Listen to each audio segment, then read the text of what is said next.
이사야 13장입니다. 이사야 13장 1절 말씀 봉독합니다. 이사야 13장 1절 말씀 같이 봉독합니다. 아모스의 아들 이사야가 바벨론에 대하여 받은 경고라. 아멘. 오늘 말씀은 바벨론에 대하여 받은 경고라는 제목으로 은혜 받기를 원합니다. 오늘 말씀은 유다 주변 나라들 중에 제일 먼저 바벨론에게 경고의 말씀을 주셨다는 점을 밝히는 이사야의 선언으로 시작하고 있습니다.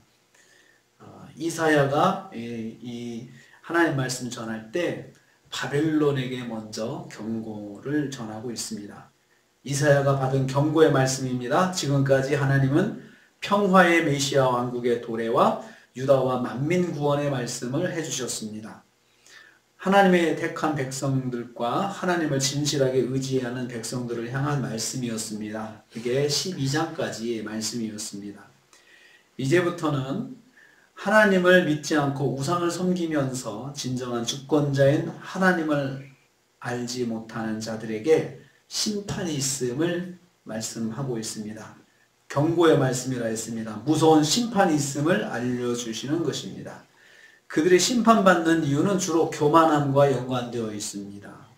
이사야서 이제 13장 또 19장 이렇게 해서 계속해서 이제 그 교만한 자들에 대한 심판의 말씀이 이어지고 있습니다. 하나님은 이사야를 통해서 무서운 심판의 경고를 전하게 하셨습니다. 선지자는 참 하기가 힘들 것 같아요. 어려운 말씀, 심판의 말씀 하고 다니면 사람들이 싫어하잖아요. 싫어하는데도 하나님께서 하라고 하시니까 또 해야 되는 것이 선지자의 사명입니다. 선지자의 사명은 하나님 말씀을 전하는 것입니다. 주신 대로 전하는 것이 선지자의 사명입니다. 두 번째로 바벨론에 대해서 받은 경고입니다. 바벨론은 이사야 당시에는 존재감이 없는 나라였습니다. 이사야가 사역할 당시에는 바벨론이 아니고 아수르가 대국이었습니다. 그래서 이 바벨론은 사실은 이사야가 죽은 지 150년이 지나야 강대국으로 일어서는 그런 나라였습니다. 말씀이 선포될 당시에는 아직 존재감이 없는 작은 나라에 불과했던 것입니다.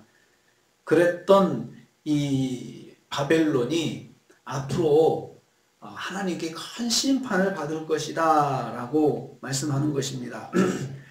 이 바벨론이 유다를 멸망시키고 열방 중에서 가장 교만한 나라가 될 것을 예언하시는 말씀입니다. 아니 아무도 모르는 이 나라가 무슨 심판을 받는다고 그래. 이 나라가 무슨 교만하다고 그래. 당시에는 존재감이 없었지만 하나님께서는 그 앞을 보시고 이 나라를 하나님 사용하셔서 심판의 도구로 사용하실 거거든요. 그 나라가 그런데 그렇게 교만할 것이다. 그래서 심판받을 것이다 말씀하는 거죠. 이 말씀에는 아수르의 멸망과 신흥 바벨론의 등장을 암시하고 있습니다. 아수르는 망할 거야. 지금 이 아수르가 망하다니, 아수르가 없어지고 바벨론이란 나라가 와가지고 정말 하나님께서 그 나라를 심판하신다라고 할 때는 아수르는 말할 것도 없이 그냥 멸망한다는 걸 포함하고 있는 것입니다. 이 바벨론도 결국 하나님의 심판을 받아서 멸망하게 될 것을 예고하고 있습니다. 이걸 통해서 성경에 말씀하는 것은 한 나라의 흥망성쇠에는 군사력과 경제력에 달려있는 것이 아니라 하나님의 주권에 달려있음을 선포하고 있습니다.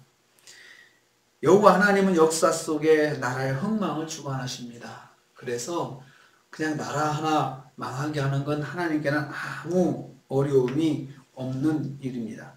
세 번째로 하나님을 알지 못하는 나라도 하나님의 주권 아래에 있다는 걸 말씀하고 있습니다. 경고의 말씀을 통해서 우리에게 하시는 말씀이 바로 이 점입니다. 하나님을 알지 못하는 나라, 하나님을 믿지 않는 나라도 하나님과 깊은 관계가 있음을 말씀하고 있습니다. 하나님의 주권 아래에 있는 것이죠. 하나님께서 그 나라의 통치자들과 나라의 흥망을 결정하신다는 것입니다. 인간이 인정하든 인정하지 않든 하나님은 전 우주의 창조주이시며 통치자이십니다. 인생 전체를 결정하시는 절대 주권자이십니다. 하나님은 인생의 영생과 영벌을 결정하시는 유일하신 분이십니다. 그래서 나라가 망하는 것도 하나님이 하시고 인생 하나가 멸망당하고 한 인생이 영생으로 가는 것도 하나님께서 결정하시고 하나님께서 이끌어 주신다는 거죠. 절대 주권자이신 하나님께서 영생과 영벌을 기준으로 잡고 계십니다. 그래서 우리는 이 말씀을 통해서 바벨론이라는 나라를 하나님께서 경고하신다. 도대체 어떤 나라길래, 그리고 그 나라가 그렇게 강대하다면 어떻게 하나님이 손을 댈 수가 있느냐라고 사람들이 질문할 것입니다. 그 질문에 하나님이 그 나라를 마음대로 하실 수 있는 권세가 있는 분이구나 라는 것을 알려주시는 것입니다. 나라뿐이겠습니까? 우리 인생도 하나님께서 결정하시죠. 그러므로 우리는 오늘 하루를 살면서 인생의 생사화복을 주관하시고 한나라의 흥망성쇠도 주관하시는 하나님이 나의 하나님이신데, 우리가 받은 말씀, 주신 말씀대로 순종하면서 아버지의 뜻대로 사는 것이 우리에게 복이다라는 것을 생각하게 됩니다.